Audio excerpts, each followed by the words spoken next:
Tom here from Lawrence Systems, and I want to demonstrate and talk about a new feature that was recently added to Xen Orchestra. This feature came out of a live stream where the team at Vates, who is the project maintainers behind XCP-NG and Xen Orchestra, were in my live stream, and we talked about how do you do full DR testing and how do you automate that process. Now, there are commercial products that can do that where they take your backups, they run your backups, they restore them somewhere else, and they verify that the virtual machines that were backed up boot.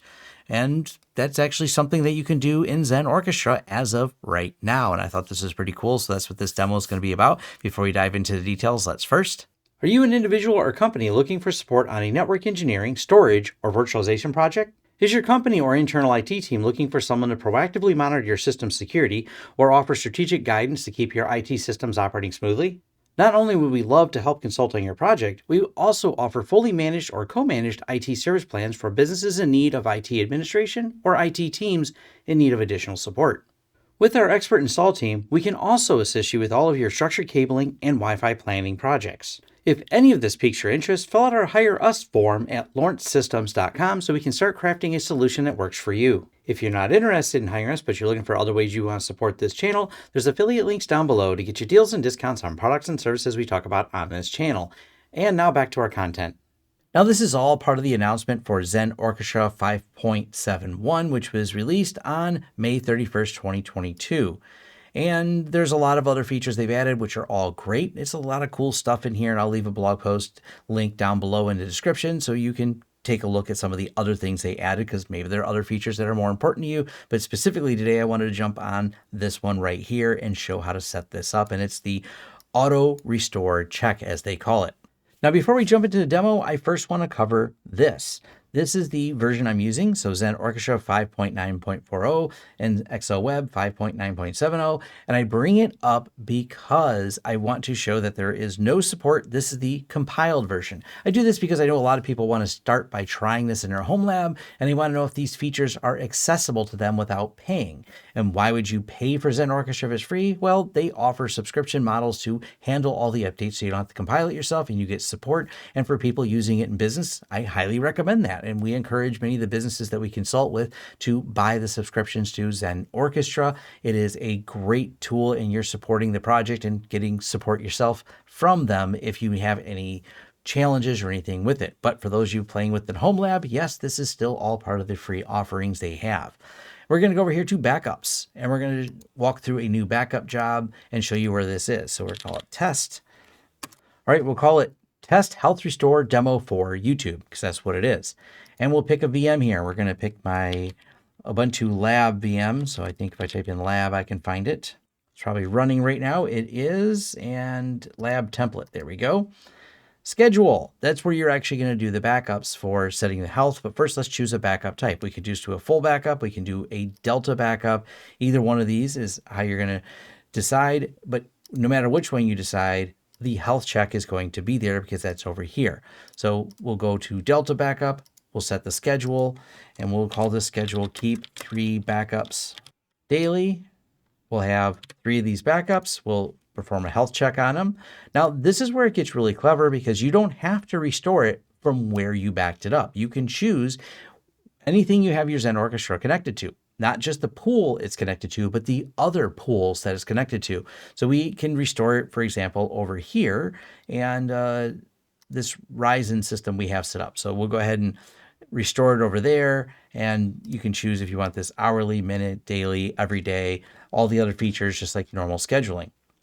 Now, this feature right here is pretty cool because if no tags are specified, all VMs are going to be tested that are in the backup.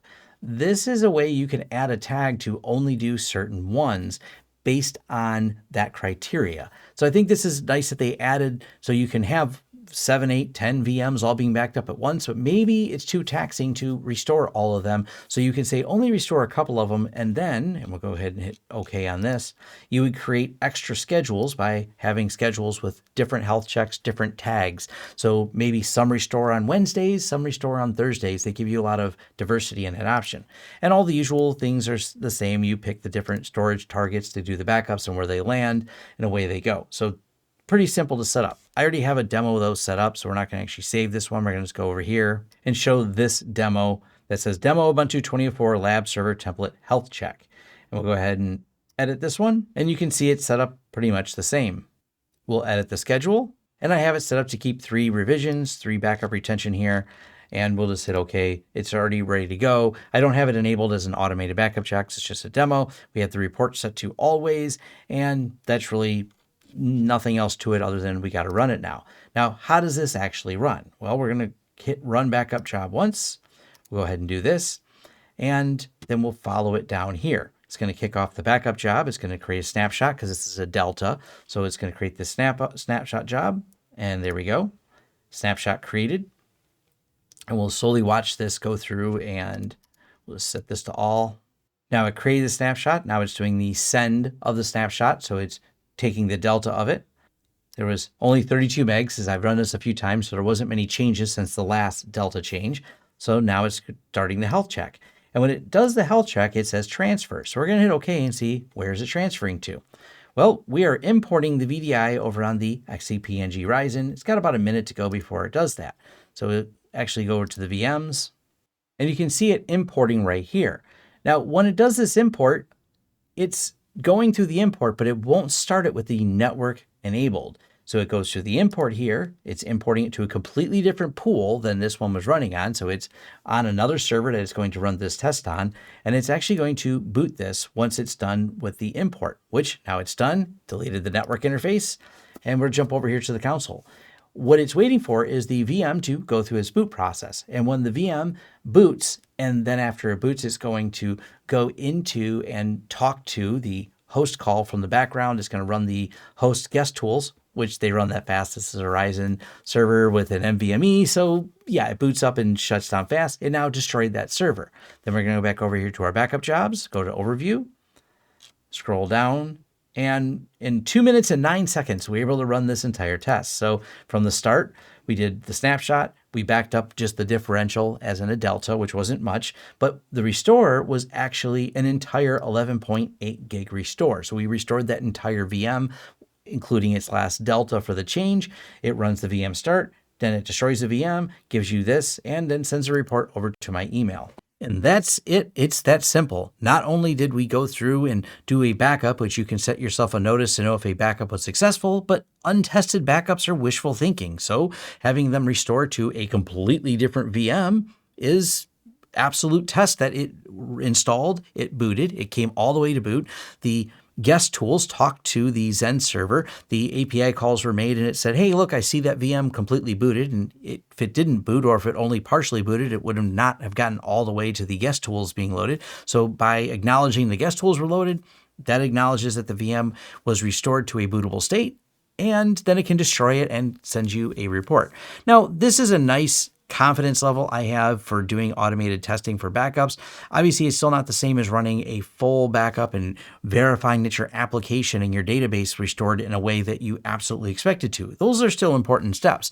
But I think it's just nice to have this extra confidence level you get by going, well, it booted, and it booted all the way up into the operating system.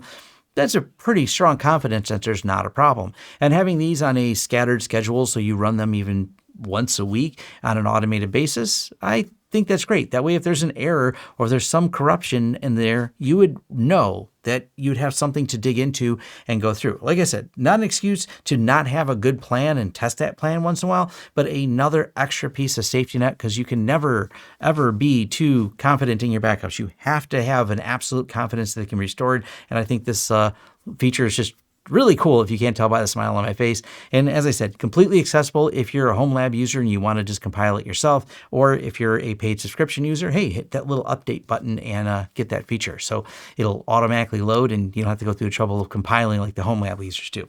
Nonetheless, leave your comments and your thoughts down below, or head over to the forums for a more in-depth discussion and a link to their blog post, because yes, there's a lot of other cool features, but to keep this video brief, I just covered this one. Thanks. And thank you for making it all the way to the end of this video. If you've enjoyed the content, please give us a thumbs up. If you would like to see more content from this channel, hit the subscribe button and the bell icon. If you'd like to hire us for a project, head over to lawrencesystems.com and click the Hire Us button right at the top. To help this channel out in other ways, there's a join button here for YouTube and a Patreon page where your support is greatly appreciated. For deals, discounts, and offers, check out our affiliate links in the description of all of our videos, including a link to our shirt store where we have a wide variety of shirts that we sell, and designs come out, well, randomly, so check back frequently. And finally, our forums. Forums.lawrencesystems.com is where you can have a more in-depth discussion about this video and other tech topics covered on this channel. Thanks again for watching and look forward to hearing from you.